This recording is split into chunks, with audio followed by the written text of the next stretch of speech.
श्री जी की चुनरी है, ले लें। प्रिया जी,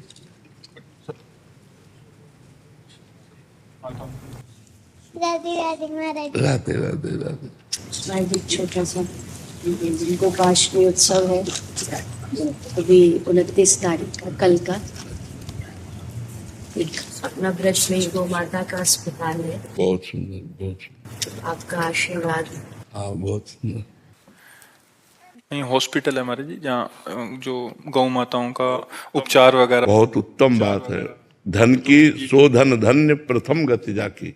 उत्तम धन की सार्थकता यही है कि जैसे जिन गौओं की सेवा नहीं होती या जो गौएं असमर्थ हैं, रोगी हैं, उनके दुख निवारण की बहुत बड़ी बात है।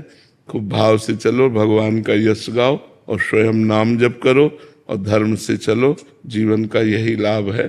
और जितना परोपकार कर सको, अर्थ बढ़े, तो ऐसे ही परोपकार करना चाहिए। जैसे कर रहे हो ऐसे परोपकार करना चाहिए। बहुत सुंदर है। आपकी कृपा बनी रहे बाबा। हाँ, बिल्कुल।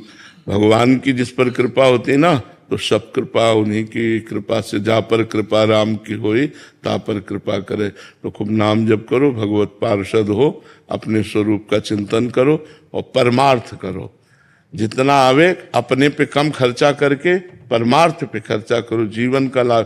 परहित सरिस धर्म नहीं भाई, पर पीड़ा सम नहीं अकमाय। तो जो दूसरों का हित करता है, भगवान उससे बहुत प्रसन्न होते हैं। जटायु जी से कह रहे हैं, मेरी कृपा से तुम परम पद प्राप्त नहीं कर रहे, हे तात अपनी करनी से तुम परम पद प्राप्त कर रहे हो। तुमने जो सिया जी की रक्षा रूपी करनी की, उससे परम पद प्राप्त कर रहे हो। तो जो दूसरों की रक्षा, दूसरों को सुख देना और दूसरों का उपकार करना, ये जो भावनाएं भगवान को बहुत प्रसन्न करती है। तो इसलिए बहुत सुंदर बात की जो गौओं की सेवा की, ये बहुत उत्तम बात है।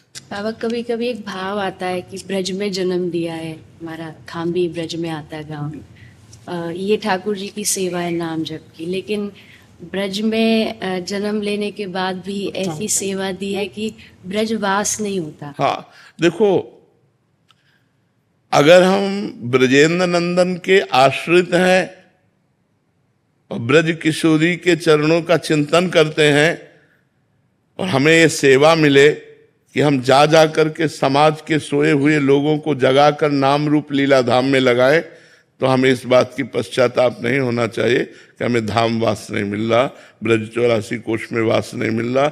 हम उनकी सेवा में ही तत्पर हैं।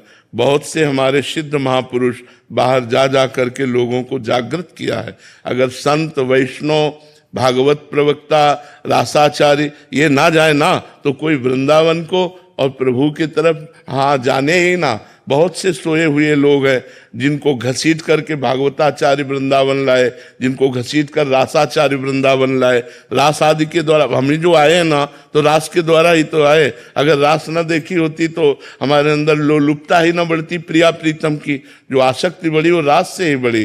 तो भागवत है, रास है, ये जा जा करके जो बाहर, अब जैसे रासाचार्य जन्मे ब्रज में और अधिक समय बाहर ही व्यतीत होता है, यहाँ रास वहाँ रास, ऐसे भागवताचार्य का है, यहाँ भागवत वहाँ भागवत। तो हम भगवान का जस गा रहे हैं और भगवान के पार्षद हैं। हमारा चाहे जहां शरीर छूटे, हम धाम में ही जाएंगे, धाम से बिलग नहीं जाएंगे।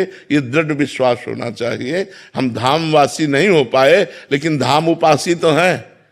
तो धाम उपासी और धामवासी एक ही गति होती है। जैसे हम वृंदावन महिमामृत का जब गान करते हैं तो दोनों पक्ष रखते हैं, एक धामवास का और एक धाम आश्रय का, धाम उपासना का। यदि आप धाम उपासना और आश्रय लिए हो तो आप अमेरिका में रहो तो भी आपको जब शरीर छूटेगा तो आप वृंदावन ही आओगे। जैसे भारतीय सैनिक कहीं भी शरीर छूटे तिरंगा में लपेट के भारत ही आएगा, ऐसे ही धाम का जीव कहीं भी शरीर छोड़े वो धाम ही आएगा। अब हम लोग धाम के शरणागत हैं, गुरु के शरणागत हैं, नाम के शरणागत हैं। अब हमारे मंगल में थोड़ी कमी होनी है, इसलिए थोड़ा तो मन में लगता है, लेकिन उसको पश्चाताप में न ले और खूब उत्साहपूर्वक